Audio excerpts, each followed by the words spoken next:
Tá joia. Amém. Bom, gente, boa noite a todos. Estou vendo aqui alguns irmãos queridos. A Janaína, quase nos encontramos essa semana, Janaína. Mas vai ter um tempo, viu? Raimunda, né?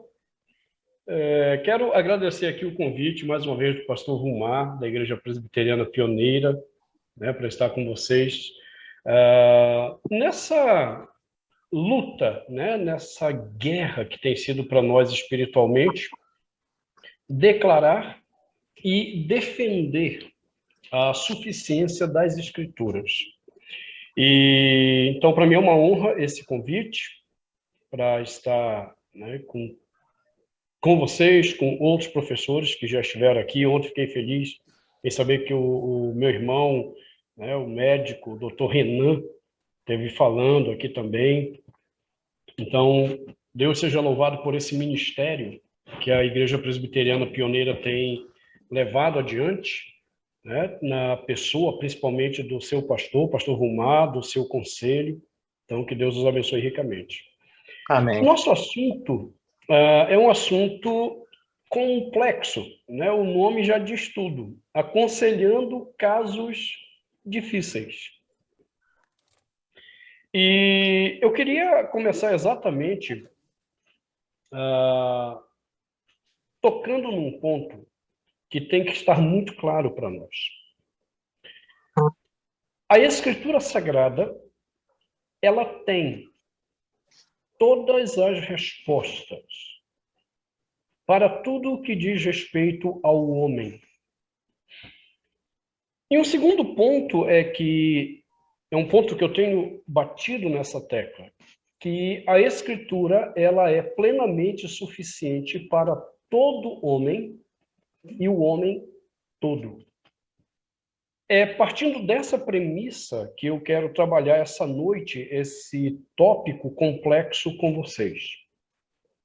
Quando o movimento do aconselhamento bíblico começou, há mais ou menos 45 anos atrás, a gente calcula 45 anos porque em 2016 foi a comemoração dos 40 anos do movimento lá nos Estados Unidos. E, inclusive, eu tive o privilégio de estar lá nessa comemoração, que foi em Indianápolis, onde muita coisa, né, da história do movimento foi revista, várias palestras sobre vários tópicos complexos foram levantadas. E lá, há 45 anos atrás, aproximadamente, quando Jay Adams começa o movimento, Jay Adams começa o movimento por meio de uma luta um tanto quanto ingrata, né? Jay Adams ele tinha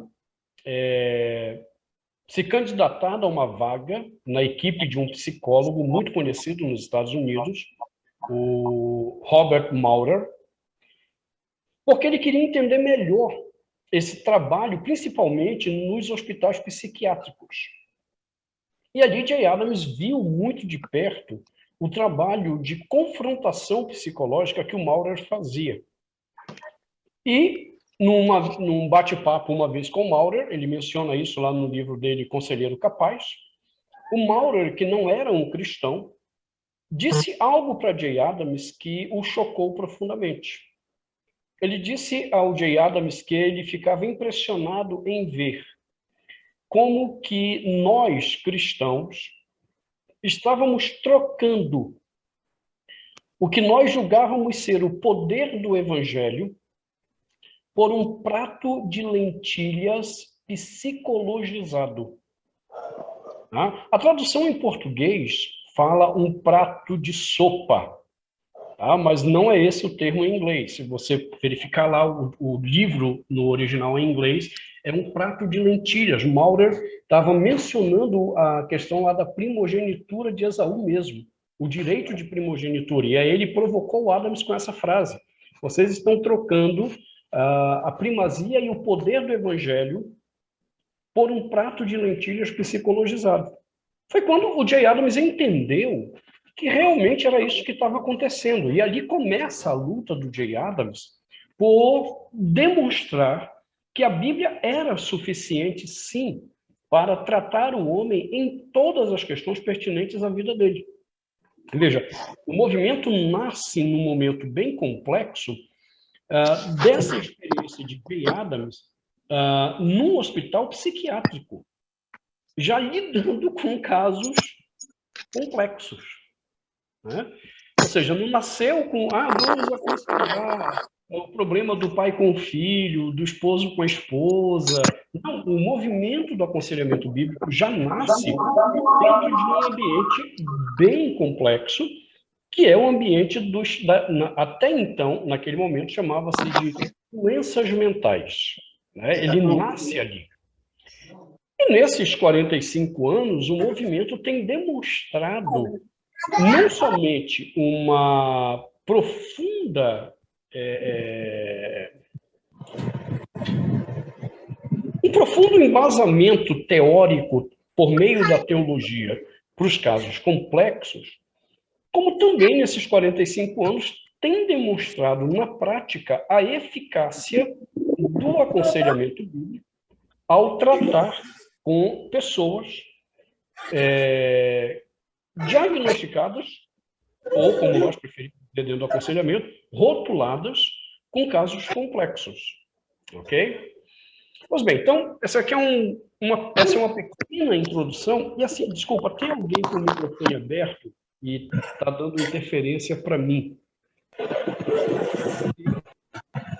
Eu não sei quem é. Se alguém puder verificar seu microfone e desligar, me ajuda.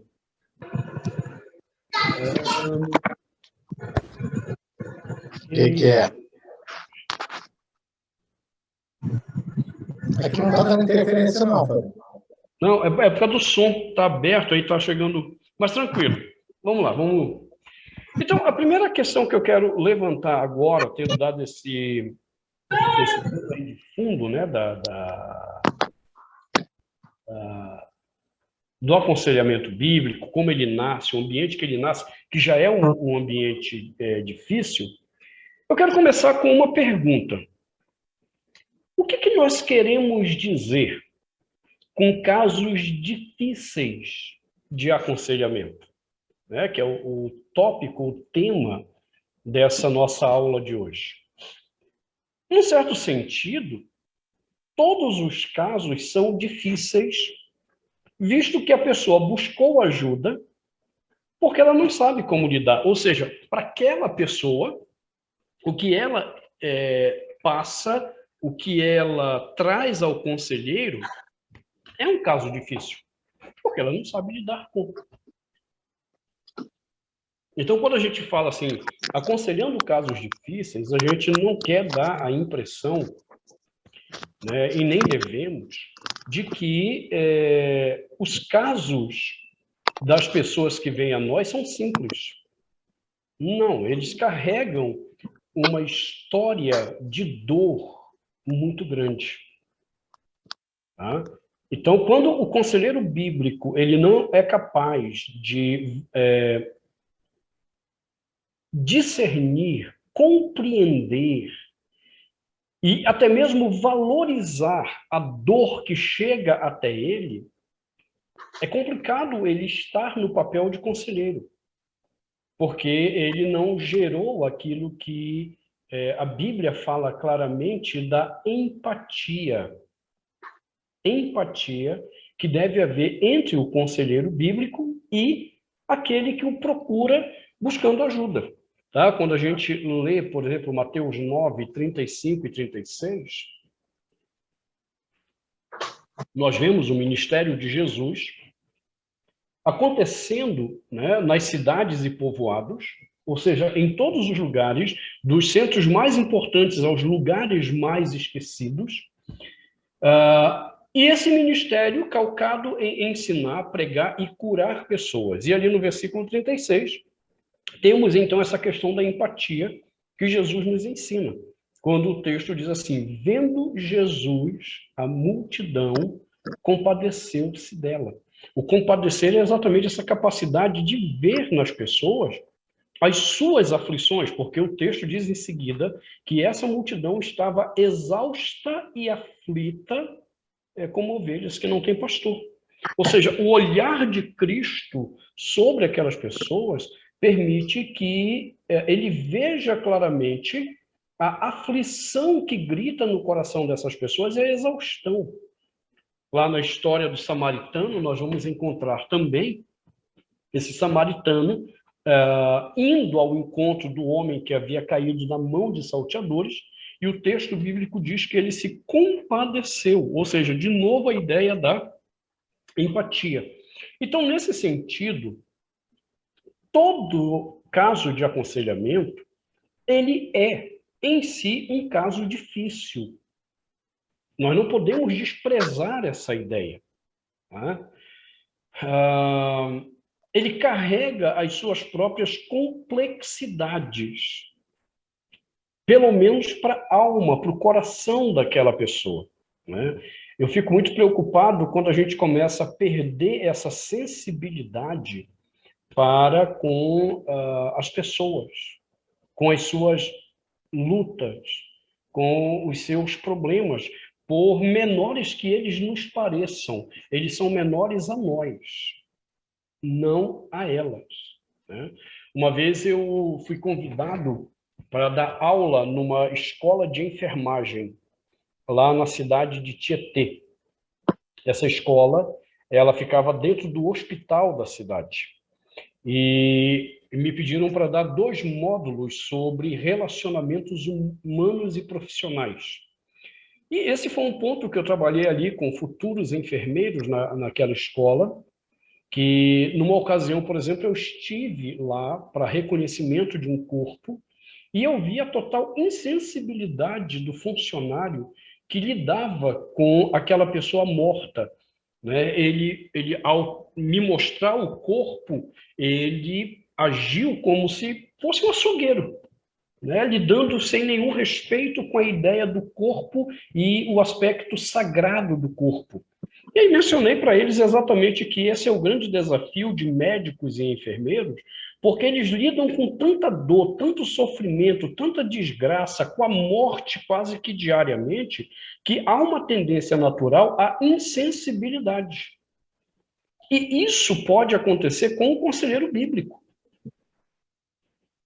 Lidando com tantos problemas, com tantos casos difíceis, ele pode, num determinado momento, chegar no nível dessa insensibilidade. Veja, eu tenho só de aconselhamento bíblico 21 anos. Né? Nesse ano eu completei a maioridade de aconselhamento bíblico, agora eu sou um adulto. E nesses 21 anos de aconselhamento bíblico, entenda? Na verdade, eu começo lá no seminário, por meio da psicologia, depois caio no integracionismo, depois do que eu vou chegar no aconselhamento bíblico. Se eu juntar tudo, eu estou falando aí de aproximadamente uns 30 anos tentando lidar, né, com essa questão, aprender o aconselhamento. E nessa caminhada já foram milhares, literalmente milhares de pessoas que eu atendi ao longo desses anos todos. E uma das minhas questões diante de Deus sempre é que eu não perca a sensibilidade com a dor, com a aflição do outro, por menor que ela me pareça, ou por mais fácil que eu julgue ser aquele caso. Tá? Então, eu quero começar por aqui. E aí eu quero usar agora uma expressão para pontuar tudo isso que eu estou falando. Existe, então, tá? Se você quiser anotar essa expressão, existe, então, um sentido lato, amplo, em que todos os aconselhamentos são casos difíceis. Tá? Então, há um sentido amplo, há um sentido lato, em que todos os casos de aconselhamento são casos difíceis. Porque eles lidam com a história de dor, de aflição da pessoa que vem buscar ajuda. Tá? Então, esse é o primeiro aspecto para começar a responder a pergunta que eu fiz. O que nós queremos dizer com casos difíceis? Há um sentido lato, há um sentido amplo. Mas há um sentido estrito. Há um sentido estrito. Há casos que realmente carregam uma complexidade tal que eles demandam muito mais atenção da parte do conselheiro bíblico. E é nesse aspecto que eu quero trabalhar um pouco com vocês essa noite, dando algumas dicas. O nosso tempo é um tempo curto, então o que eu posso propor é exatamente algumas dicas sobre essas questões, tá certo? Observe que esse ponto já foi levantado há muito tempo pelo movimento de aconselhamento bíblico. Quando eu estive em 2015 na Conferência de Aconselhamento Bíblico nos Estados Unidos, eu conheci este livro em inglês, eu comprei lá em inglês esse livro, e pensei comigo mesmo, quando eu cheguei aqui, eu reuni, depois eu vou colocar o livro de novo para vocês. Tá? Quando eu cheguei aqui no Brasil, eu reuni minha equipe de conselheiros e mostrei para eles o livro, disponibilizei para os que soubessem ler em inglês, e falei para eles, olha, o que mais eu lamento é porque esse tipo de livro dificilmente vende no Brasil, né? Porque ele lida com casos complexos e talvez a gente não tenha mercado no Brasil para esse tipo de livro. Pouco tempo depois, não lembro direito, deixa eu até aproveitar e tirar minha dúvida aqui. Pouco tempo depois, em 2017, 2 anos depois, a editora Peregrino me surpreendeu publicando esse livro. E eu fiquei muito, muito feliz, né? Esse livro chama-se Aconselhando os Casos Difíceis. Aconselhando os Casos Difíceis. Ele tem um prefácio do John MacArthur, mas seus organizadores ou editores foram o Stuart Scott e o Heath Lambert. Tá? Então fica como uma dica, né, para vocês de algumas coisas que eu vou mencionar aqui, mas que não estão nesse livro. Tá? Então a minha aula de hoje não está lá. É apenas para dar uma dica a vocês de uma literatura sobre essa questão. Então, voltando ao que eu enunciei no segundo aspecto, existem casos estritos de aconselhamento que realmente podem ser chamados de difíceis por causa da sua complexidade. Tá?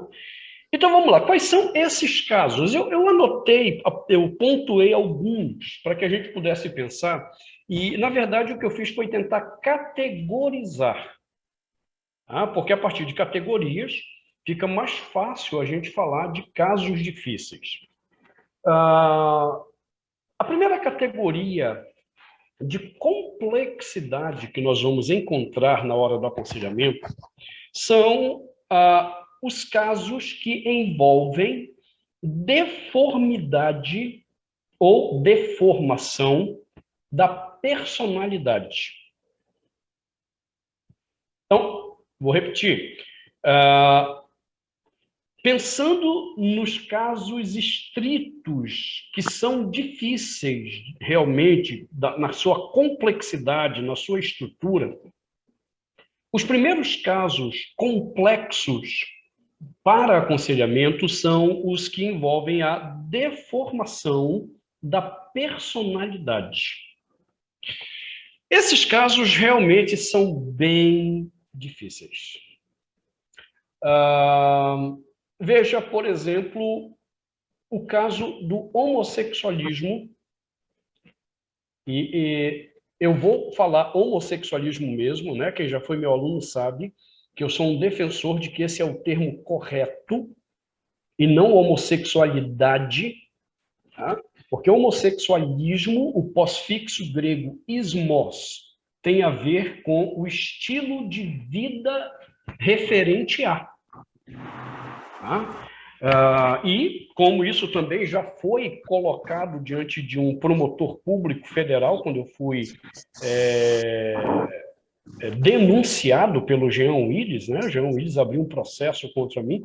Então, isso já foi julgado diante de um promotor público, então não tenho nenhuma dificuldade, para mim é homossexualismo mesmo, até porque o pós-fixo de homossexualidade aponta exatamente para o problema que eu estou mencionando. Homossexualidade é a declaração de que a pessoa nasceu assim, de que é da natureza dela ser daquele jeito. Então, quando eu falo de homossexualidade, eu estou assumindo na minha linguagem a ideia de que a pessoa é daquele jeito, é a natureza dela. Tá? Pois bem, então eu vou pegar o caso de homossexualismo. Qual é um grande problema que envolve o homossexualismo? Um termo muito legal para identificar o problema-chave é o problema falsa identidade. É interessante quando você estuda, por exemplo, a história do homossexualismo na psiquiatria, você descobre que até a década de 70, tanto no DSM-1 quanto no DSM-2, e aí DSM, para quem não está familiarizado, é o livro, né, que é usado pelos psiquiatras para rotular ou supostamente diagnosticar alguém com algum transtorno mental.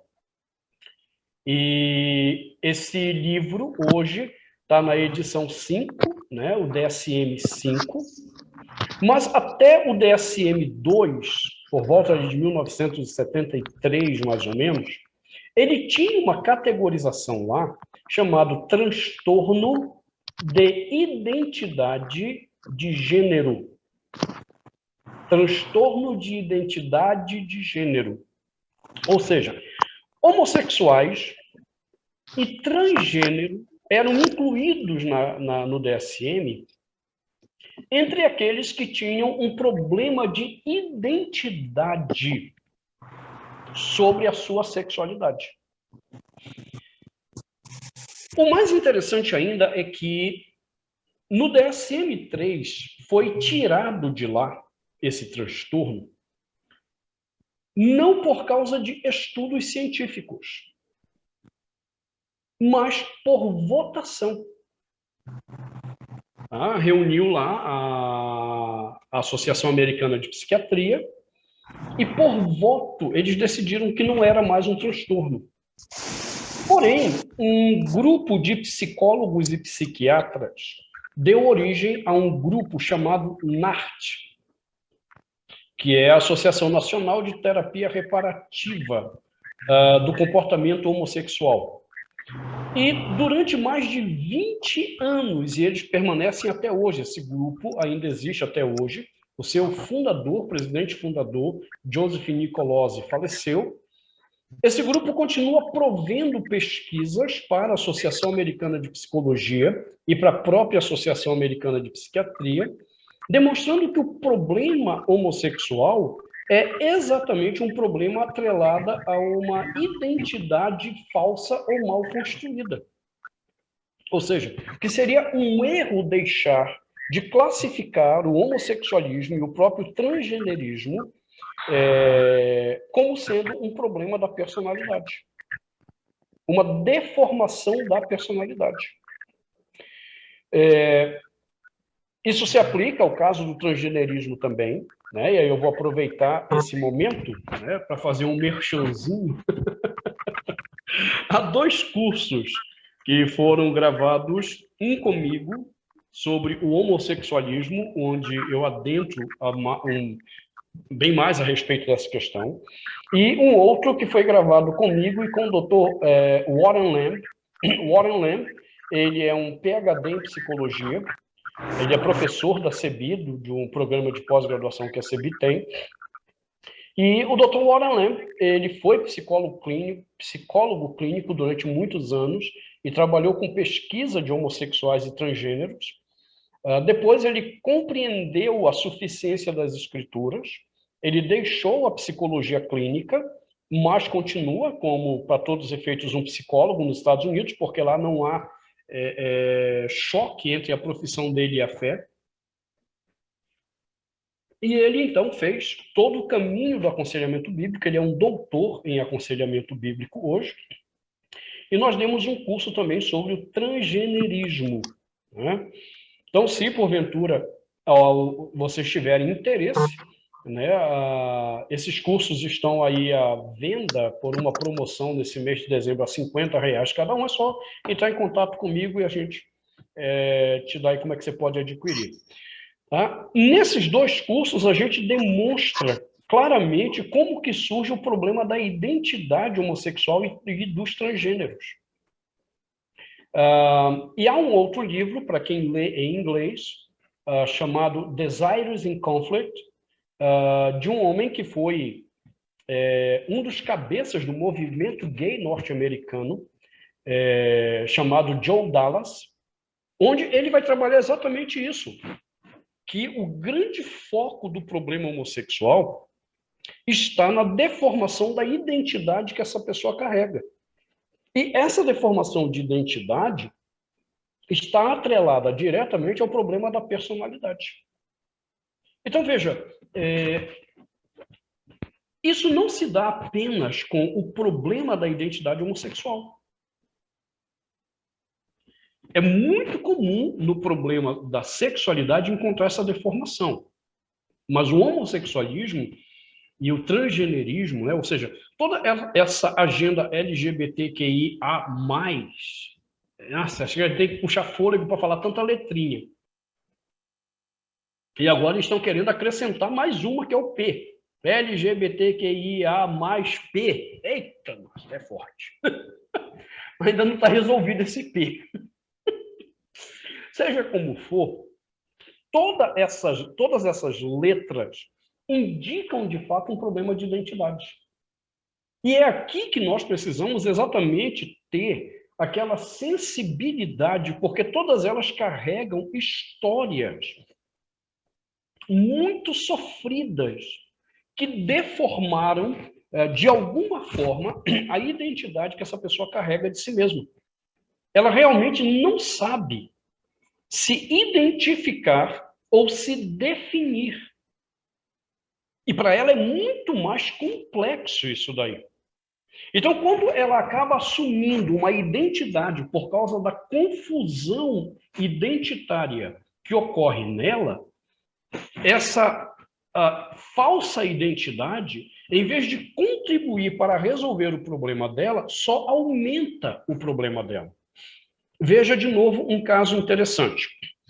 Eu li um relatório da Associação Nacional de Travestis, que foi publicado no ano passado. Esse relatório da ANTRA, tá? É o nome da associação, ANTRA, revela que o número de suicídios entre travestis no Brasil está aumentando. Suicídio. A depressão entre homossexuais é maior que a depressão, 3 vezes maior do que a depressão entre heterossexuais. E a gente diz assim, mas isso é por causa de uma cultura homofóbica e não sei o quê, que é a argumentação que eles usam. O problema é que esses números, quando comparados, por exemplo, com o Canadá, que é totalmente aberto, com a Califórnia, nos Estados Unidos, e pega-se a Califórnia, porque lá é uma meca da questão homossexual e da agenda LGBT.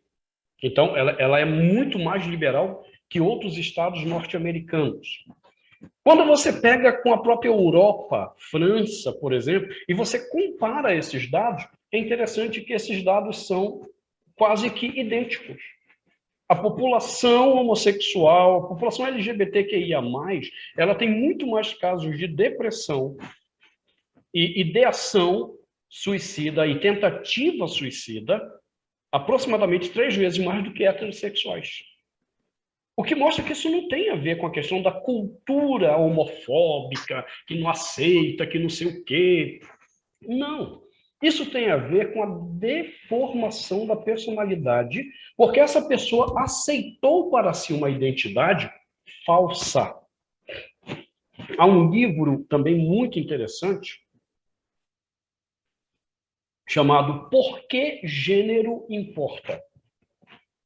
Esse livro, do Dr. Leonard Sachs, é um livro best-seller, né? A última revisão dele, porque ele é um livro que vem sendo revisado constantemente, pelo menos a cada década, à luz das mais recentes descobertas neurológicas, genéticas e epigênicas.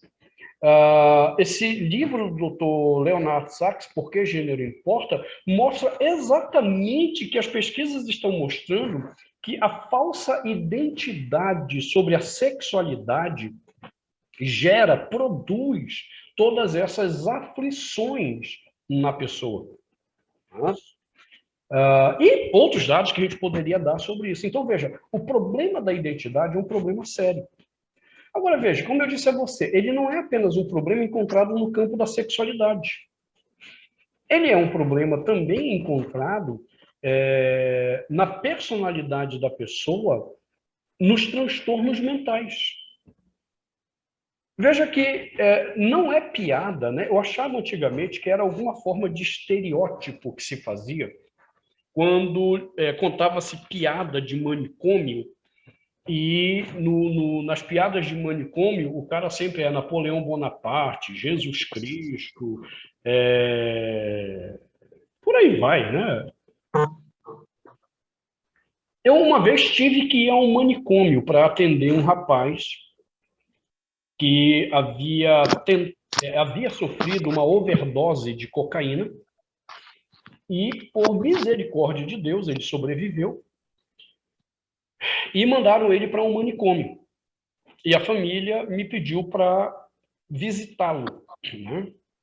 Na época, eu era um pastor de tempo integral, e isso era muito bom, porque me dava a oportunidade de poder acompanhar casos assim.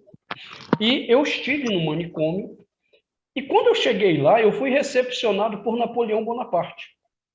Eu não estou brincando com você. Uma das pessoas, logo que eu entrei na área do manicômio, o pessoal estava tomando sol e tal, um veio, se apresentou para mim, olha, eu sou Napoleão Bonaparte, né, já falou que ele era imperador lá na França e tal. Eu olhei para aquilo e fui andando e conheci Jesus Cristo também no manicômio, e foi quando eu vi que aquilo não era estereótipo de piada, realmente aquilo ali acontece. Eu vejo que quando eles dizem para a gente, olha, eu sou Napoleão, eu sou Jesus, eu sou o apóstolo Paulo, qualquer coisa assim, o que está em jogo aqui é um problema de identidade. E se a gente pudesse acompanhar essa pessoa, nós veríamos que lá atrás, na história dela, houve em algum momento um problema de deformação da personalidade. Talvez um outro caso mais complexo ainda seja o caso chamado transtorno dissociativo de identidade, TDI, transtorno dissociativo de identidade. Novamente, esse caso, a pessoa, a gente popularmente chama isso de dupla personalidade ou múltiplas personalidades. É a forma popular de falar dessas coisas. Então, veja, eu poderia dar outros exemplos aqui, mas eu creio que esses já deu para você entender que realmente carregam complexidade, porque a personalidade da pessoa está deformada. Então, aí aqui um parêntese muito importante. Num sentido teológico, todos nós somos deformados em nossa personalidade. Porque a personalidade plena é a personalidade do Senhor Jesus Cristo. É ela que é a personalidade normal. Cristo é a referência da personalidade normal. Porque nós perdemos essa referência quando Adão pecou. Adão, antes da queda, era o homem perfeito e a personalidade a ser reproduzida. Com a queda, a personalidade de Adão e Eva ela foi deformada e somente na pessoa de Jesus a personalidade se revela plena novamente. Então, como nós não somos Jesus Cristo, né, ainda que alguns lá no manicômio pensem que sim, todos nós carregamos uma personalidade anormal ou uma personalidade deformada.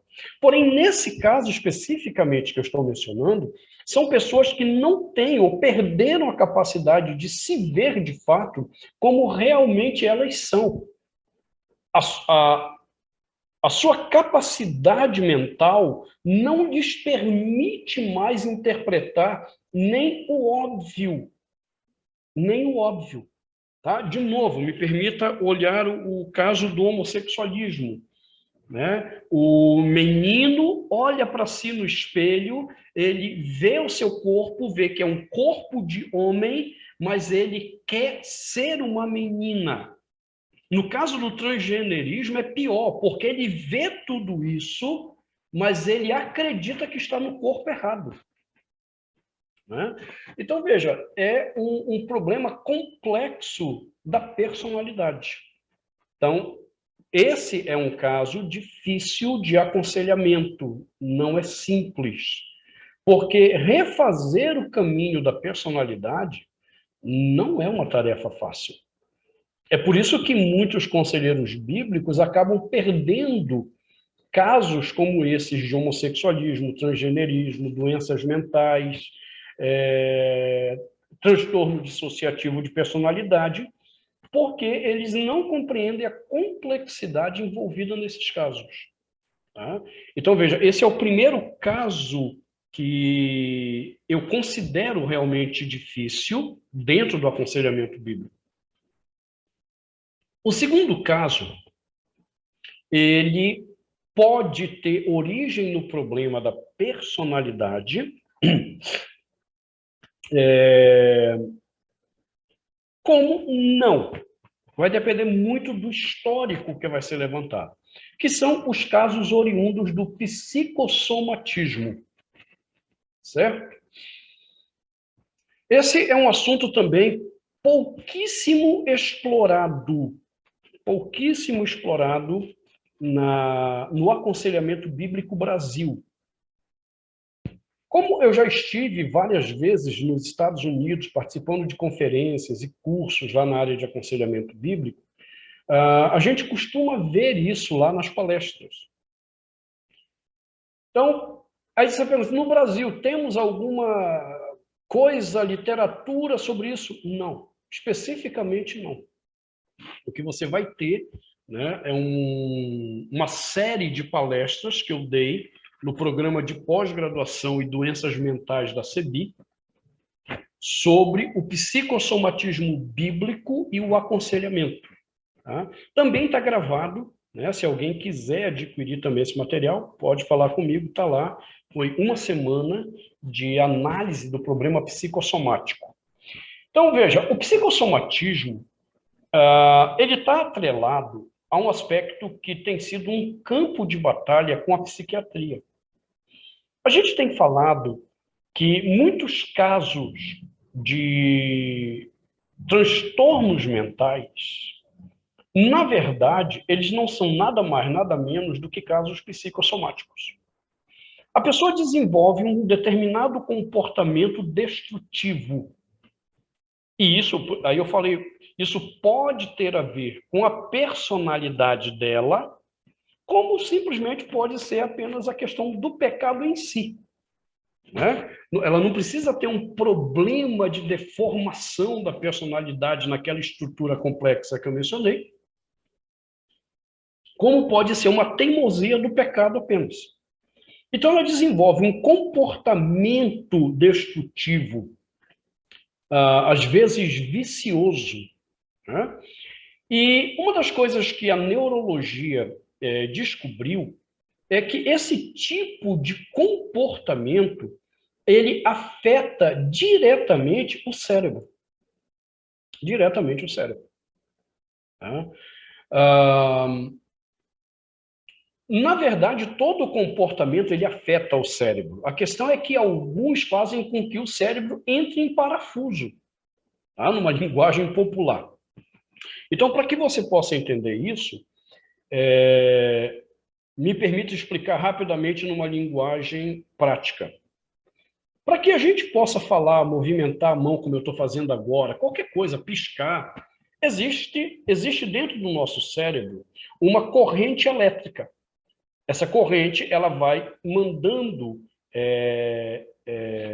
descargas para os neurônios a fim de que eu possa fazer todas essas coisas. São bilhões e bilhões de descargas, assim, em milímetros de segundo, para que eu consiga estar aqui com vocês nesse momento. Então, existe um exame chamado mapeamento cerebral. Esse mapeamento, ele verifica tipo assim, a escala, né, dessa descarga, se ela está ocorrendo de forma normal. O que seria uma escala de forma normal? Uma descarga com picos variáveis de 1 ponto a 6 pontos.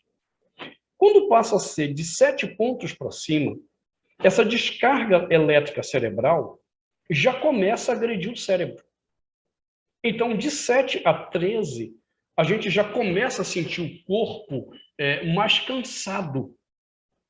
Porém, de 14 para lá, já entrou em nível patológico.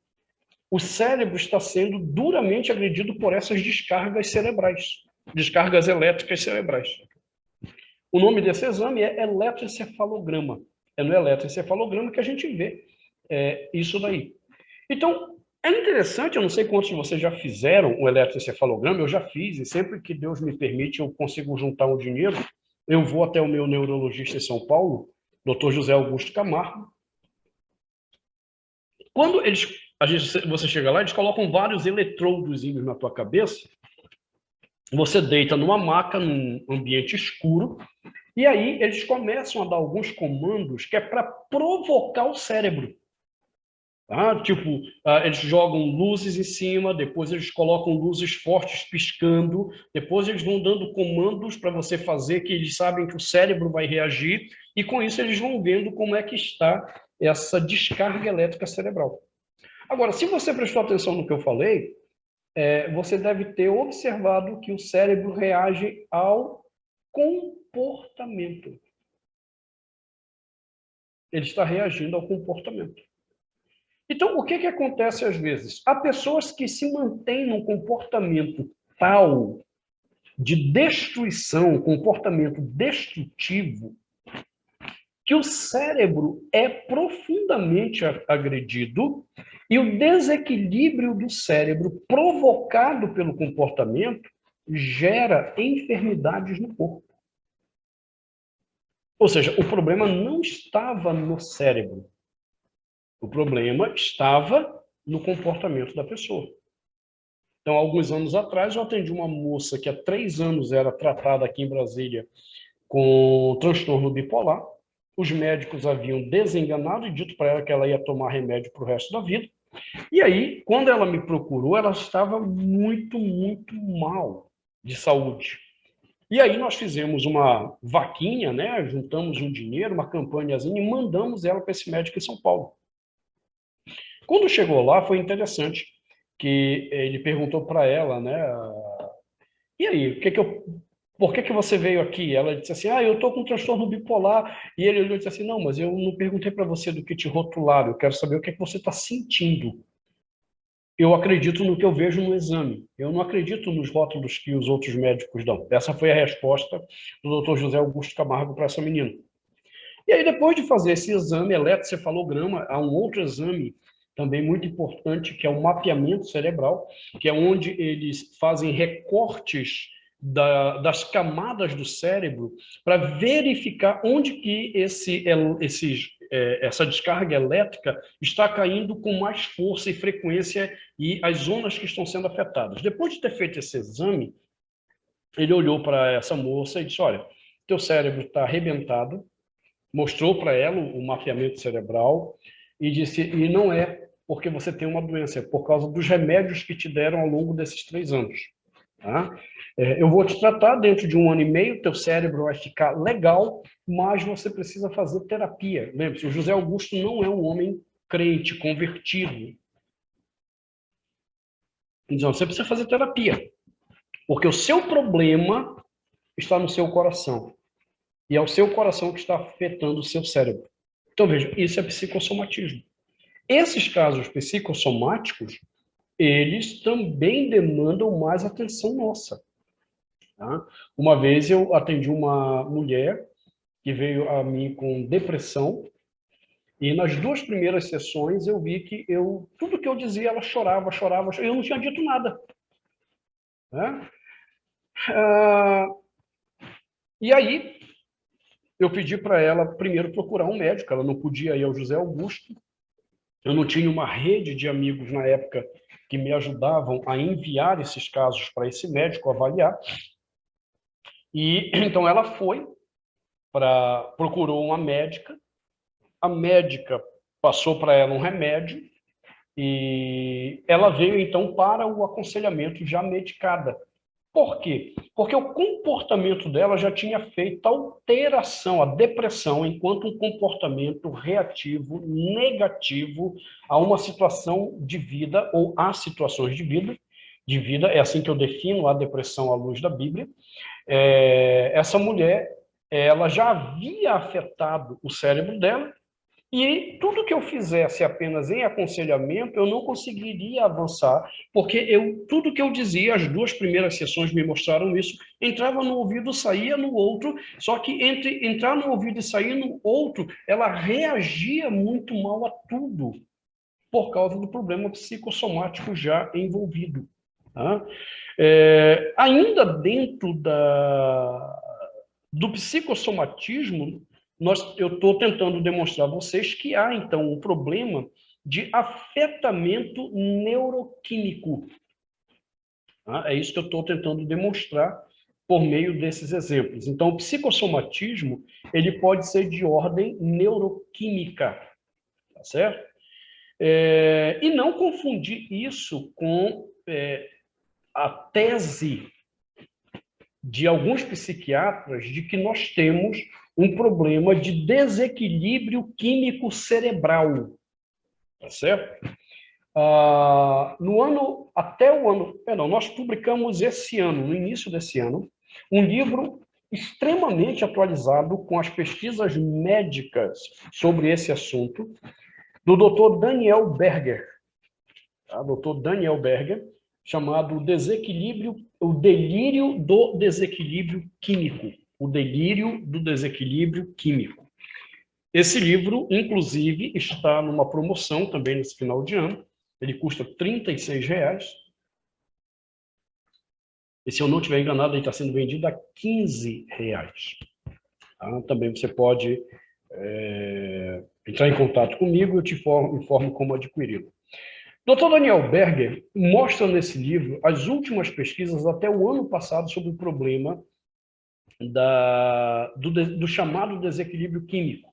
E que a própria medicina neurológica e vários psiquiatras publicaram artigos até o ano passado mostrando que o famoso desequilíbrio químico é uma mentira.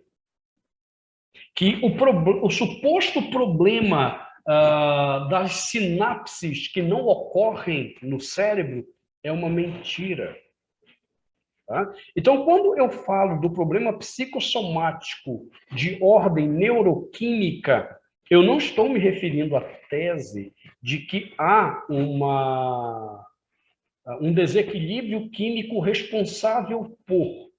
Eu estou me referindo a um comportamento que desequilibra o cérebro na sua estrutura elétrica e que, por sua vez, acaba gerando um desequilíbrio na pessoa, mas é comportamental. Tá? Então, esses casos são casos difíceis, porque são complexos o entendimento desses aspectos. Mas o psicossomatismo tem uma outra vertente dele interessante, que é o afetamento neuroplástico. Esse é um outro estudo muito interessante que conselheiros bíblicos norte-americanos têm empreendido. Nós temos uma professora na nossa pós-graduação em transtornos mentais, doutora Julie Genschel, que é uma estudiosa do problema neuroplástico no aconselhamento bíblico, e, inclusive, creio que por influência dela, o filho dela terminou o PhD dele em aconselhamento bíblico e neuroplasticidade, né? Eu espero, no ano que vem, termos um curso com o filho da doutora Julie Genschel, para que ele possa expor mais detalhadamente os estudos neurológicos em neuroplasticidade e o problema do aconselhamento bíblico. O que é o problema neuroplástico? Novamente é o seguinte: o comportamento ele pode não somente alterar a questão químico-cerebral ou químico-elétrica, ou eletroquímica, essa palavra que eu estava procurando, não somente a estrutura eletroquímica, como o comportamento pode alterar, e veja agora o problema, a estrutura morfológica do cérebro. O comportamento altera a estrutura morfológica do cérebro. Então, de novo, um exemplo bem simples, porque ele é bem visível. Caso, de novo, de homossexuais. O menino começa a acreditar que ele é homossexual e ele, então, passa a ter atração sexual pela pessoa do mesmo sexo. E dentro disso, ele tem que criar uma identidade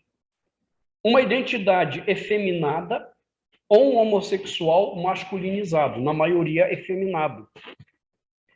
Então, ele assume um comportamento de uma voz fina, de trejeitos femininos, e ele passa, então, a adotar esse comportamento. Devido à prática recorrente, persistente, depois de um tempo, esse menino realmente assumiu agora aquela fala fina, aquele comportamento efeminado. Por que isso aconteceu? Porque o cérebro sofreu alteração na sua estrutura morfológica de identidade. Veja, tudo isso aí foi mapeado por neurologistas.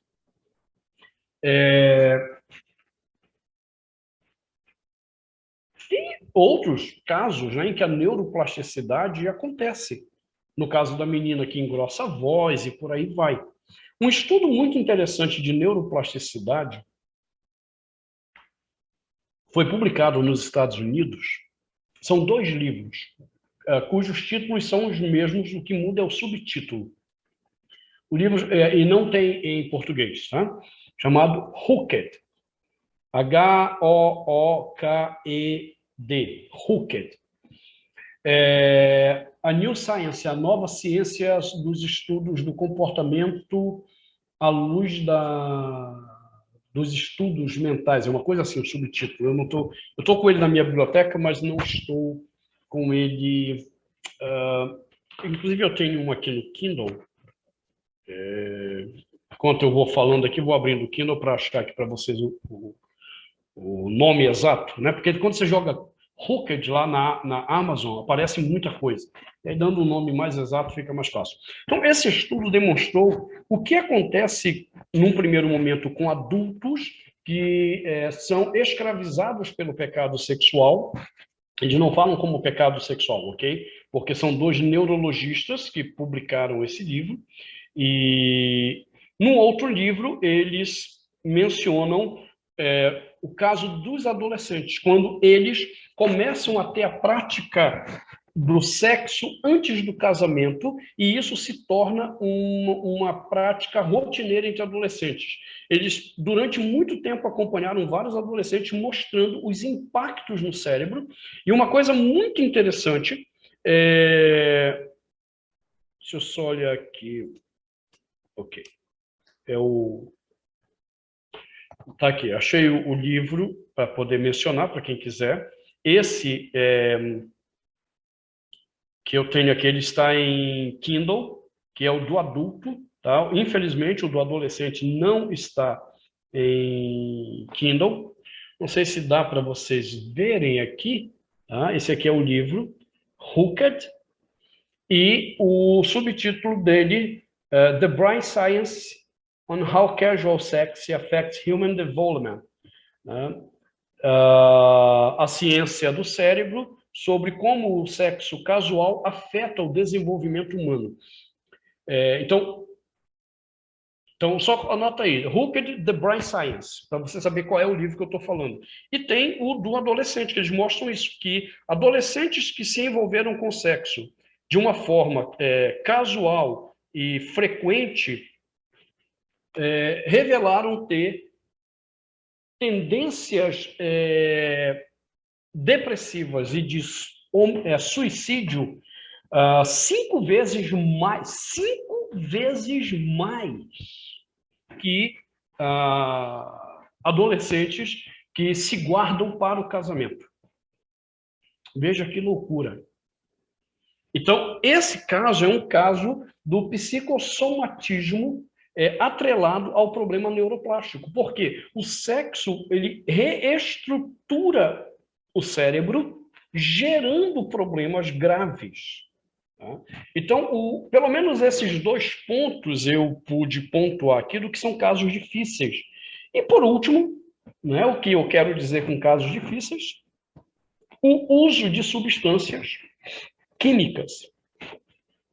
Então, o uso de substâncias químicas forma uma terceira categoria de casos complexos. Eu não vou me deter tanto aqui, porque esse é bem mais conhecido da gente.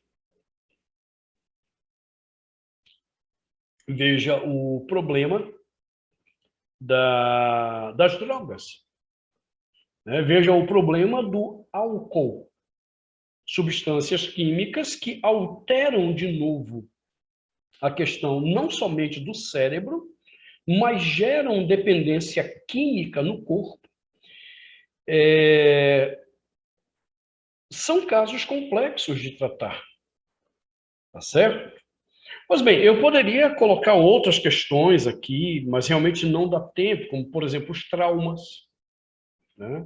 Também tem um curso com a doutora Julie Genshel na ACB sobre os traumas, sobre como lidar com os traumas e os impactos disso. Tá certo? Pois bem, então, falei até demais, né, sobre o que eu quero dizer com aqueles casos estritos. Lembra que eu mencionei? Eu fiz a separação dos casos lato, né, de complexidade do aconselhamento, os que são mais amplos, e os que são estritos, aqueles que têm uma complexidade muito maior.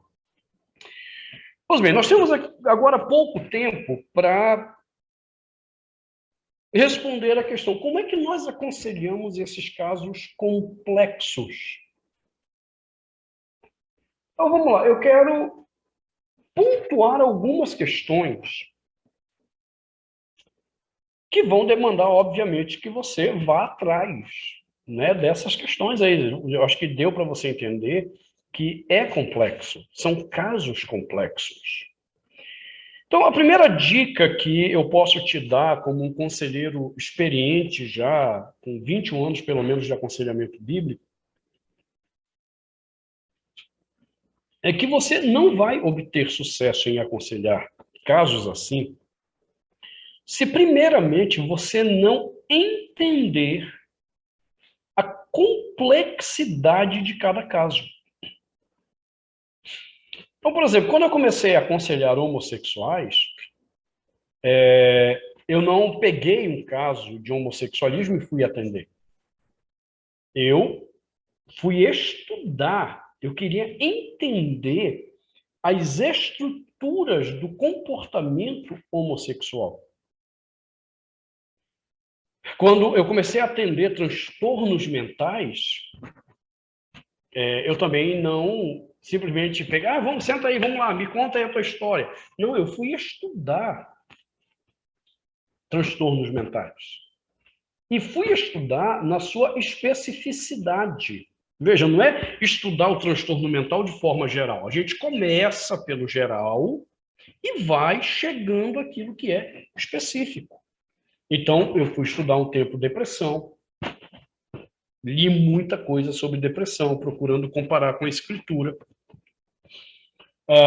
Depois eu li sobre a esquizofrenia, fui estudar a esquizofrenia, transtorno bipolar, transtorno da personalidade borderline ou transtorno limítrofe, né, que é esse nome que se dá agora para borderline.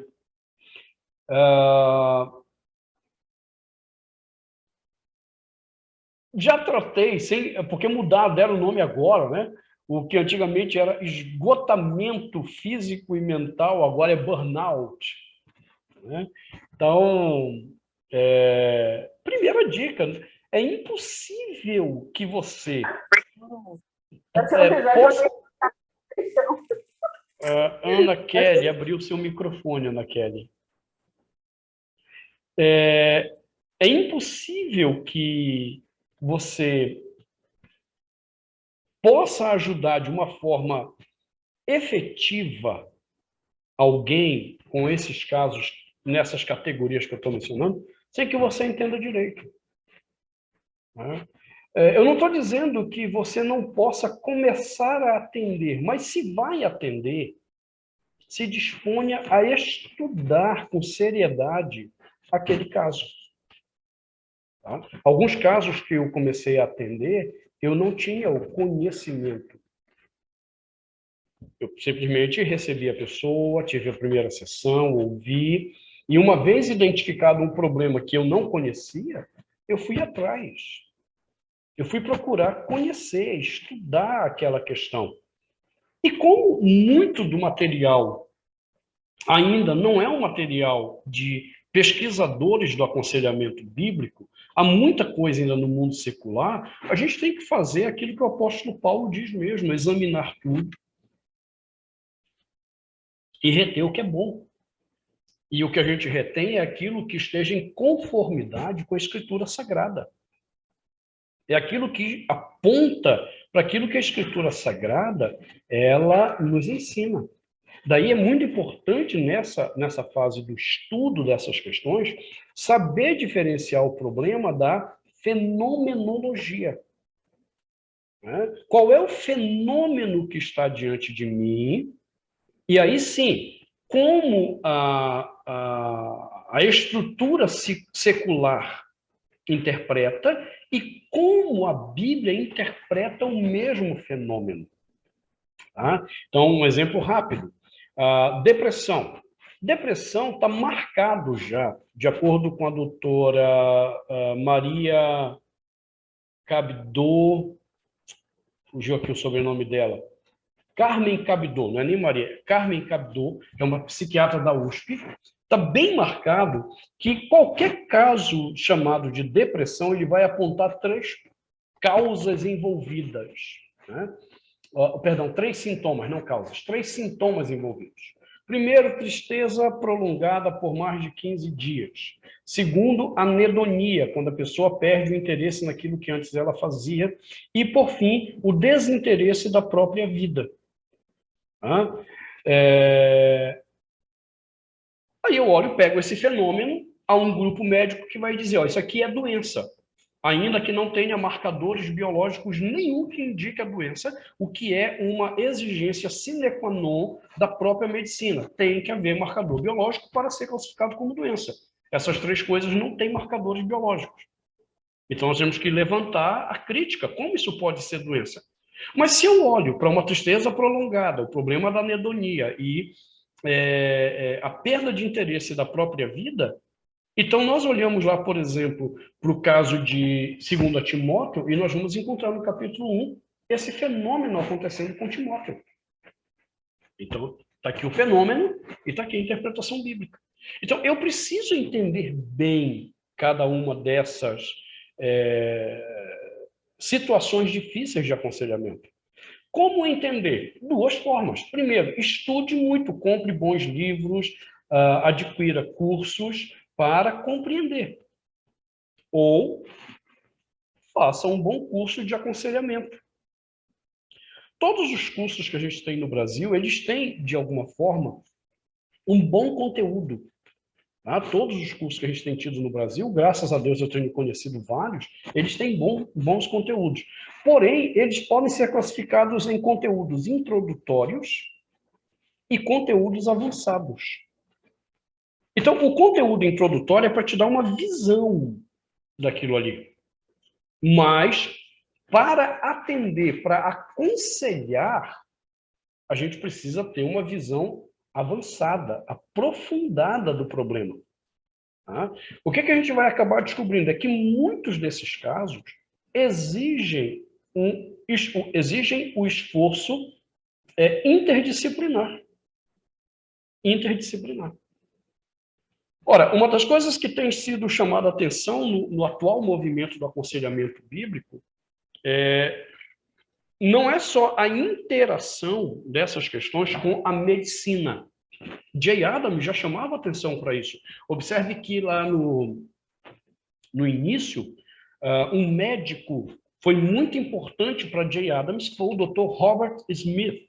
O Robert Smith tem, inclusive, um livro, que foi o primeiro livro, né, para conselheiros bíblicos, escrito por um médico, chamado, literalmente seria uma tradução literal, seria um manual de referência médica para conselheiros bíblicos. Ele só está em inglês, infelizmente. Né? Então, lá no início da coisa, já Jay Adams chamava a atenção, olha, tem casos que não tem jeito, a gente vai fazer, é um trabalho interdisciplinar, o conselheiro e o médico. Por isso que eu fiquei muito feliz em saber que ontem, né, nem sabia, porque se eu tivesse tido a oportunidade, eu teria ouvido o Dr. Renan, gosto muito dele, um médico muito competente, falando sobre a fisiologia. Então, aqui estamos nós, ontem e hoje, num diálogo interdisciplinar. Mas tem surgido uma outra questão muito legal, que é o próprio problema da alimentação. O aconselhamento bíblico e a alimentação. Eu tenho dialogado com um nutricionista e nutrólogo, ele tem as duas formações, umas 2 ou 3 pós-graduações, com esses estudos do aspecto neuroquímico, do aspecto químico do corpo, que é o Dr. Leonardo, lá de Vila Velha, no Espírito Santo, um cara jovem, muito competente, muito competente, que tem ajudado missionários, pastores, né, nessa questão. Então, veja, muito do conhecimento vai mostrar para você que a coisa exige um trabalho interdisciplinar nesses casos complexos. Não é só sentar e dar a palavra, porque, infelizmente, em muitos casos, essa palavra vai entrar no ouvido e vai sair no outro, porque o corpo não reage. O cérebro não reage mais. Então, essa é a primeira grande questão que eu deixo aí como dica para vocês. Conhecer bem cada uma dessas categorias que eu levantei, suscitei aqui, né, desse problema, dos problemas possíveis que irão surgir. Uma segunda dica. Todas essas questões, elas são de ordem comportamental, como nós mencionamos. Tá? Então, uma vez estabelecido com clareza que é de ordem comportamental, ela realmente não é fisiológica, ela realmente não é doença, ou seja, ela não tem marcadores biológicos, é muito importante que o conselheiro bíblico conheça os ídolos do coração operantes nesse processo. Que é outra coisa bem interessante. A gente tem falado muito dos ídolos do coração para cá, para lá, curso não sei o que e tal. Mas o que a gente não tem visto com clareza é que cada área da vida humana que revela dificuldades, problemas, escravidão, tem ídolos específicos. Então, dentro de um treinamento prático que a gente dá aqui em Brasília de aconselhamento bíblico para certificar conselheiros bíblicos de fato, inclusive essa certificação com validade internacional lá nos Estados Unidos, uma das coisas que a gente fala na coleta de dados do meu aconselhando, eu preciso entender quais são os ídolos controladores daquele comportamento.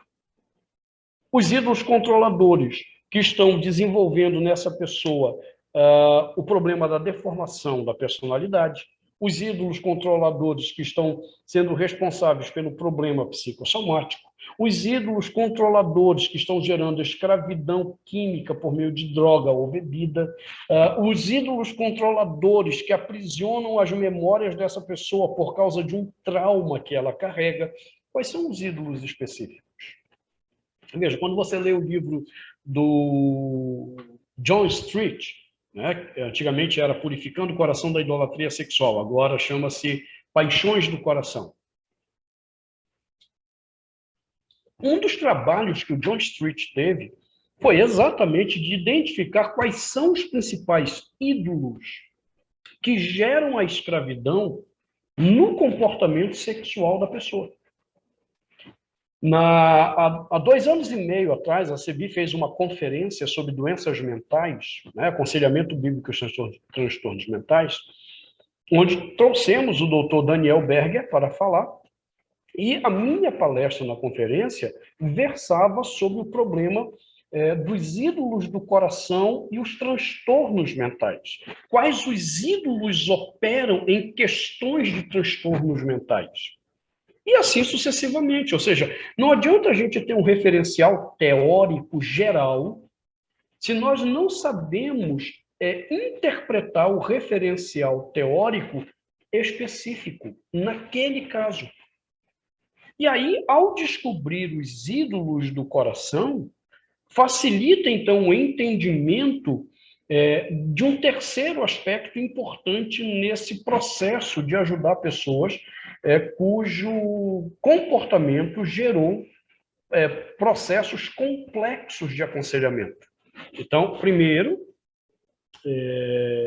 compreender bem o que está envolvido em cada caso. Segundo, compreender bem quais são os ídolos controladores do comportamento. E então, terceiro aspecto, discernir as crenças que produzem os ídolos. Todo ídolo do coração, ele é fruto de crenças erradas que essa pessoa tem. Então, à medida que eu vou discernindo essas crenças erradas, fica mais fácil desenvolver um processo de aconselhamento. Aí sim, chegamos ao que Jay Adams falava. Aconselhamento notético. Aconselhamento focado nas crenças que nós carregamos na mente. O apóstolo Paulo ele vai dizer, olha, transformai-vos pela renovação da vossa mente. O apóstolo Paulo, de novo, vai falar sobre neuroplasticidade, não tinha esse nome, mas é o mesmo fenômeno neuroplástico. Você tem que abandonar o comportamento para assumir um entendimento, crença, entendimento novo, e assim produzir um comportamento novo. Ou seja, enquanto eu não discerno quais são as crenças envolvidas, eu não saberei, de fato, por que aqueles ídolos controlam a pessoa. E não sabendo quais são os ídolos que controlam, eu não sei como ou por que aquela pessoa está sendo afetada daquela maneira que agora demanda de mim atenção sobre um caso que ela está lidando. Então, essas 3 dicas seriam dicas que você precisaria aprofundar. Ou fazendo um bom curso de aconselhamento, se você já tem um curso introdutório e quer aprender a lidar com esses casos complexos, você vai precisar de cursos agora focados em aprofundamento, tá certo? Observe que é assim que médicos também lidam, psicólogos lidam, psiquiatras lidam. Eles sempre estão fazendo conferências, cursos por aí, para entender as complexidades daquilo que eles, com aquilo que eles trabalham. É interessante que conselheiros bíblicos parecem que param no tempo, eles não se atualizam das coisas que estão acontecendo. Então, nós precisamos constantemente estar sentados ali, aprendendo com alguém que gastou tempo, né, para compreender essas coisas complexas.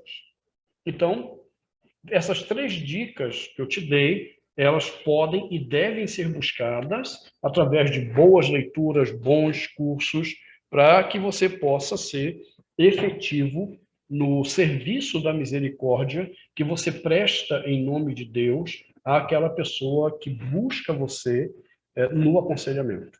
Tá? Pois bem, falei bastante. Pastor Vumar, vou deixar aberto agora aí para as perguntas. Talvez tenha surgido muitas perguntas, estou à disposição. Tá ok. Se alguém tiver alguma pergunta ao pastor Ayrton, esse é o momento de fazer. Fale agora ou cale-se para sempre.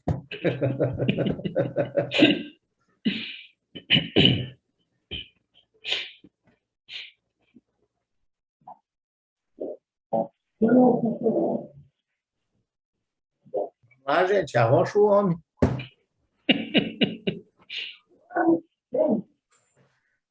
São tímidos, né, pastor? Fala de novo. Pois é. Oi, pastor, o senhor me ouve? Ouço, estou ouvindo bem. Coisa boa. Tenho duas perguntas, pastor. A primeira, assim, é porque essa pergunta que eu tenho vai clarear outras coisas aqui na minha cabeça, né? Primeiro, assim, com que idade a criança tem essa questão, a criança, o adolescente, o adulto, tem essa questão da identidade formada? Ela se forma em que idade, mais ou menos? Ok, então vamos lá. Há um curso que a gente dá na CEBI chamado Estudos da Personalidade segundo a Bíblia, e é um estudo baseado também em aspectos interdisciplinares. Inclusive, está aqui conosco, eu acho aqui nessa aula, a doutora Mione. Doutora Mione, ela é doutora em biomedicina lá na Universidade Federal do Pará. Ela é aluna da CEBI, né? Estou até vendo aqui a Mione.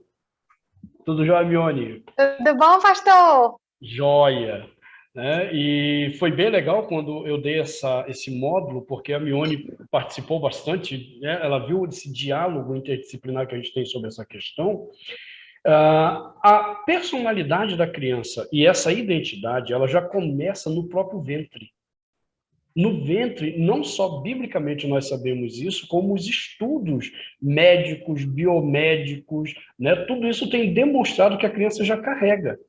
Agora, essa identidade, à medida que ela vai se desenvolvendo, que ela vem para o nosso mundo, ela vai entrar em choque com outras informações que gerarão ou afirmação dessa identidade ou confusão na identidade da criança. Então, veja, desde o ventre, isso já está operando. Daí é interessante quando a própria psicologia, veja de novo o aspecto interdisciplinar, né? A psicologia, ela mapeou de uma forma bem interessante 3 fases em que isso vai acontecer. Ela só não conseguiu mapear as informações que só a Bíblia dá sobre o aspecto do ventre. Mas a psicologia diz, ó, a criança, do momento que ela nasce até os 6 anos, toda essa personalidade dela e, consequentemente, a identidade dela está agora atravessando um processo de formação. Depois dos 6 anos, quando ela vai para a escola e entra em contato com outros mundos de diálogo, de novo essa personalidade entra em crise porque ela precisa se acomodar novamente. E quando ela chega na fase da puberdade, depois ali de 12, 13 anos, essa personalidade já está praticamente formada, a identidade já está praticamente formada. Tá? Então, veja, é um processo muito cedo, que começa ali no ventre já da criança. Ok, Alessandro? Sim, pastor. Então, só assim, para fazer a pergunta agora mais aplicada, né? Eu não sei se eu vou usar o termo certo aqui, mas o senhor falou sobre o distúrbio, né, do reconhecimento da identidade. Seria mais ou menos isso, quando não se reconhece. Então, para isso se ocorrer até os 20 anos, no caso do homossexualismo, é mais fácil que a pessoa não se reconheça, né? Não reconheça a sua identidade até essa idade dos 20 anos, ou isso pode ocorrer depois da vida mais adulta mesmo, onde você já tem essa identidade mais formada e você meio que já se reconhece ou não? Não, no caso, veja, a identidade, ela já está resolvida. Quando eu digo resolvida, não quer dizer que está certa, né? Ali na fase da puberdade. Agora, acontece que muitas das vezes essa pessoa ela não resolveu na orientação correta, por causa de uma série de problemas que ocorreram, e ela se reprime. E aí, num determinado momento, quando ela adquire confiança, ela solta, na verdade, aquilo que já estava lá reprimido e que foi mal resolvido. Então, já estava, na verdade, né? Já estava. Então, vamos pegar apenas, de novo, o caso homossexual, que é o que você está mencionando aí. O que os estudos demonstraram sobre o problema do comportamento homossexual? Primeiro, 100%, tá? Quando eu menciono estudos, são principalmente os estudos do NART, que é esse grupo de psicólogos e psiquiatras que há mais de 25 anos publica inúmeros artigos científicos para a própria Associação Americana de Psicologia e Psiquiatria, mostrando que o homossexualismo é um problema comportamental. Tá? Então, quando eu menciono aqui esses estudos, são principalmente os artigos do NART, como minha referência. Então, eles demonstraram 100% de todos os homossexuais têm problema com a identidade do pai. Foi essa identidade mal construída do pai que gerou a desconstrução da identidade deles. Segundo aspecto, aproximadamente 89% dos homossexuais sofreram abuso sexual na infância. De todos os casos que eu trato de homossexuais desde 2012, desde 2012, ano que vem eu completo 10 anos ajudando homossexuais, absolutamente 100% dos casos que vieram a mim tiveram abuso sexual. Qual é o problema do abuso sexual? Aí eu vou lá estudar o problema do abuso. E um ótimo livro sobre isso é do Dan Allender, Lágrimas Secretas. O Dan Allender, inclusive, é um psicólogo cristão e que fez um trabalho excepcional nessa análise do que está, quais são os impactos do abuso sexual lá na infância. E aí eu vou ver que esse abuso sexual, na verdade, o primeiro grande problema que ele gera é a crise da identidade. Então, quando essa pessoa chega na adolescência, se ela não tratou esse problema da identidade do pai, o problema da identidade confusa por causa do abuso, ela não vai ter isso bem resolvido na adolescência. E não tendo bem resolvido, ela pode se reprimir e esperar um momento, entre aspas, seguro para se revelar, né? Ou ela pode, por misericórdia de Deus, resolver esse problema. Tá? Mas já estava lá, algo não resolvido. Tá? Há uma observação aqui da doutora Mione, deixe-me apenas ler, né? Ela coloca aqui que para a fisiologia e os estudos biológicos, falamos em formação da vida a partir de circuito bioelétrico que justificam a formação da identidade desde o ventre. Tá? Então, isso é muito legal quando a gente estuda isso. Mione, muito obrigado por essa observação. Tá joia? Mione trabalha com esses grupos de estudos lá na Universidade Federal do Pará, é bem legal. Né? Inclusive, eu estou devendo para ela um tempo aí para a gente conversar mais sobre isso, viu, Mione? Queria, então, só completar, né, pastor, que a vida toda ela é formada a partir dessas conexões bioelétricas. Os estudos mais contemporâneos já colocam a bioquímica como algo secundário à biofísica e à formação dos circuitos bioelétricos. Aquelas células que a gente imaginava que fossem só os neurônios que se comunicassem, hoje a gente já sabe que todas as nossas células se comunicam através de circuitos bioelétricos, e a partir daí a gente vê a clareza fisiológica da formação da vida a partir da fecundação, da formação das primeiras células, que são, então, a partir de circuitos bioelétricos, estudos biofísicos, o que claramente justifica o que cremos na formação da identidade, da personalidade, desde o primeiro momento da concepção.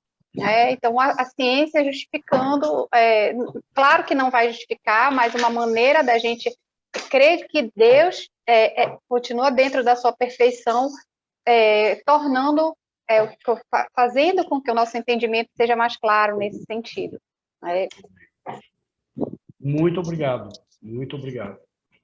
E a partir de janeiro nós vamos começar, viu, pastor? Eu sei que o senhor está me devendo, mas como o senhor, eu também estou num período de férias, porque estava assim, super atribulada, mas a partir do final de janeiro nós vamos retornar com o núcleo de estudos em neuromodulação, né, estudos da bioestimulação, e a gente pretende fazer encontros online para justamente abranger uma grande gama de pessoas interessadas nesse tema que tem sido bem pertinente. E a como o senhor estava falando, da formação da identidade, da personalidade desde criança, na bioeletricidade a gente entende que são as desadaptações bioelétricas que vão gerar esses circuitos mal formados fisiologicamente, e que a psicologia tenta explicar como o fruto do meio. Então, para cá, para a fisiologia e para a biofísica, são as desadaptações, os processos desadaptativos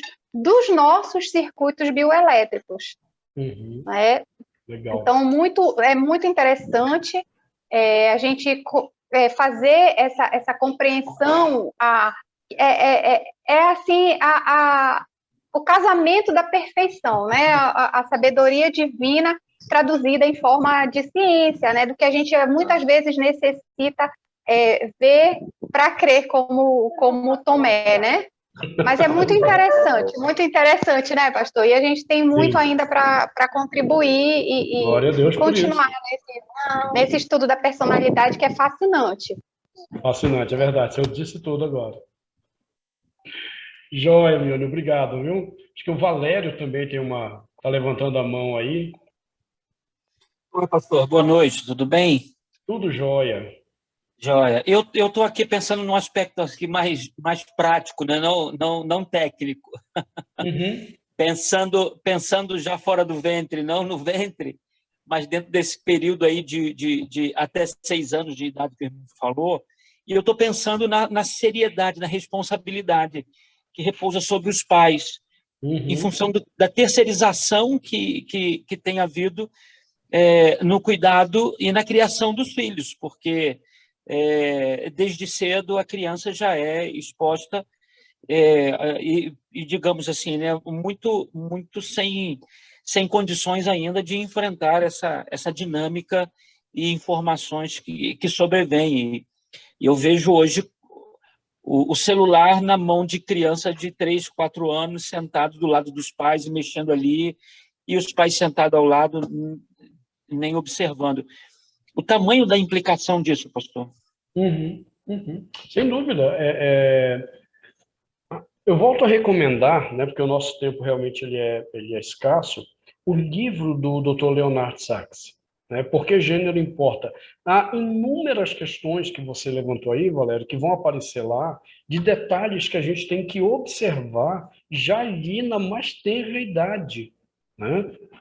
Por exemplo, essa própria questão do celular, o impacto disso no cérebro, o tempo que ele fica exposto a essa luz do celular, o conteúdo, há uma série de implicações, Por exemplo, em janeiro, eu vou estar na Bahia, na Igreja Presbiteriana lá, em Luiz Eduardo Magalhães. Eles têm uma escola, né? E o pastor Marcos Cotrim, que é o pastor da igreja e o diretor da escola, me pediu para estar lá com os professores, exatamente falando aos professores sobre a questão de como fazer intervenções com alunos problemas, né? Ou alunos problemáticos. E é interessante que entender essa estrutura da personalidade em cada fase e aplicar a Bíblia a essas fases é importante para lidar com esse tipo de situação, né? Esse é um assunto que tem me chamado muita atenção ultimamente nos estudos da personalidade, da feita que eu consegui entender aquela perspectiva macro da personalidade, eu tenho estudado mais recentemente esses aspectos agora, né, vamos chamar micro, eu não gosto muito de micro, mas a ideia assim, das fases em que essa personalidade ela está se desenvolvendo, né, e o que é próprio de. Né? E esse aspecto da infância, Valério, é o lugar onde a gente ganha ou perde de vez a batalha. É ali, entendeu? Ok, mais alguma pergunta? Graça e paz, boa noite, tudo bem? Estão me ouvindo? Sim. Graça e paz, pastor Vitor, Mesaque de São Paulo, um abraço. Grande Mesaque, a paz. Eu tenho uma pergunta sobre a neuroplasticidade. Foi dito que a neuroplasticidade, ela traz uma deformação na estrutura do cérebro, oriunda do comportamento. Qual que é o papel do conselheiro bíblico, uma vez que foi diagnosticado essa desestruturação, essa falha na estruturação cerebral? Ou seja, ele para por aqui, entrega alguém que é especialista em neuroplasticidade e após ele retoma para aconselhar novamente essa pessoa? Ok, Mesaque. Mesaque esteve aqui no nosso treinamento, no último treinamento para certificação, né? Mesaque, vamos lá. Lembre-se que a neuroplasticidade, ela ocorre por causa do comportamento. É o comportamento que afeta a estrutura do cérebro. Consequentemente, no processo de aconselhamento, à medida que a pessoa ela entende o que está errado, nós vamos recomendar agora um comportamento correto. Lembra, de novo, de Paulo. O que Paulo ensina é o que neurologistas ou neurocientistas têm falado sobre neuroplasticidade. A pessoa tem que abandonar o comportamento errado, recompreender, ou compreender novamente a verdade, ou ter o entendimento correto, e, tendo o entendimento correto, começar a ter a atitude certa. Ou seja, ela começa a se forçar de novo a fazer o que é correto. Então, isso faz com que o cérebro, de novo, se reestruture todo na sua morfologia. Ele novamente vai se reestruturar. Quem tem tido um sucesso tremendo com isso é o David Burns. O David Burns, ele criou, a chamada terapia cognitiva comportamental, ele é o principal cara que estruturou isso, onde o Burns faz exatamente o que Paulo diz. Se você está sofrendo com isso aqui, quais são os comportamentos que estão errados? Então vamos parar com isso aqui. Jay Adams chamaria isso de amputação radical. Para. Por que você tem que parar? Aí ele gasta um tempo mostrando para a pessoa a crença errada que ela tem e propondo a ela uma outra crença. Faz sentido para você? Faz. Então agora passe a fazer assim. Mas eu não quero. Faça. Faça. Aí a pessoa começa a fazer e o cérebro se reestrutura novamente. De uma forma bem simples, a gente vê isso com a questão de academia. Eu não gosto de academia. Mas se eu começar a ir na academia, eu vou começar a entender que aquilo é importante. Eu começo a ver benefícios e eu vou começar a entender. Isso é importante. Depois de um tempo, o que acontece? Eu me torno viciado na academia. O que aconteceu? Problema neuroplástico, de uma forma bem simples. Tá? Então, veja, é o comportamento. Não existe remédio para neuroplasticidade. O que existe é comportamento alterado para mudar o problema neuroplástico. Está entendendo? Ok, pastor. Obrigado. Boa noite a todos. Disponha. Muito bem, irmãos. Vamos encerrar, então, o nosso... Oi? Desculpa, eu tenho uma dúvida bem rapidinha. Posso fazer pergunta bem rápida? É bem rapidinha a resposta, eu acho, né? Vindo passar aí, eu vou tentar ser rápido. Mas a pergunta é rápida. Posso fazer? Pode. Eu vou falar não? Você acha que fala não? Não, é bem nessa área mesmo. A pergunta é se tem uma determinada idade na qual o cérebro está mais sujeito a essas alterações, de forma prática. Uma criança exposta à pornografia, ela tem as mesmas implicações do que um adulto exposto à pornografia? Assim, a teoria é bem prática, eu perguntei. Na verdade, segundo esses estudos que eu mencionei desses neurologistas do Huckert, no livro sobre a adolescência, a criança e o adolescente expostos ao problema, à pornografia e ao sexo casual, eles têm agravamento mais que o adulto, por uma questão simples. Até a adolescência, por volta de 12, 13 anos, o cérebro ainda não está totalmente formado. Ele ainda está passando por um processo de fixação. E isso bate com a informação do Dr. José Augusto Camargo, que inclusive você conhece, teve a oportunidade de conhecê-lo, um homem muito sério, muito competente, que é pós-doutor em neurologia. Dr. José Augusto Camargo não atende crianças, tá? E nem adolescentes que ainda não tenham completado pelo menos 13, 14 anos. Por quê? Porque o cérebro ainda está em processo de formação. E aí, quando ele é exposto à pornografia, o impacto da pornografia é de tal ordem neuroquímica que ele gera um vício 40 vezes pior que a cocaína, só para você ter ideia. Então, se esse é um impacto em um cérebro já formado, você imagina isso num cérebro que ainda está em formação. Há uns anos atrás, eu tive que ajudar um garoto com 11 anos que estava viciado em pornografia. Tá? Então, é algo muito, muito complexo, principalmente quando isso ocorre nessa faixa etária da infância e adolescência.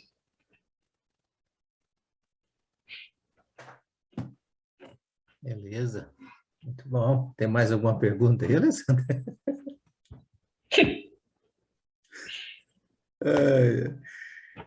Pastor, a gente agradece o senhor mais uma vez pela disposição. É uma aula tão boa dessa, né? 1h30 passa rápido, né? 1h41. Deus abençoe, agradeço aos amados também que participaram, gente de longe, né? Essa é a vantagem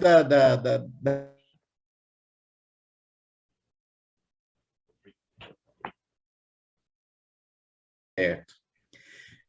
Mas obrigado, pastor, que Deus o abençoe. E aí Um grande prazer. Muito obrigado pelo convite.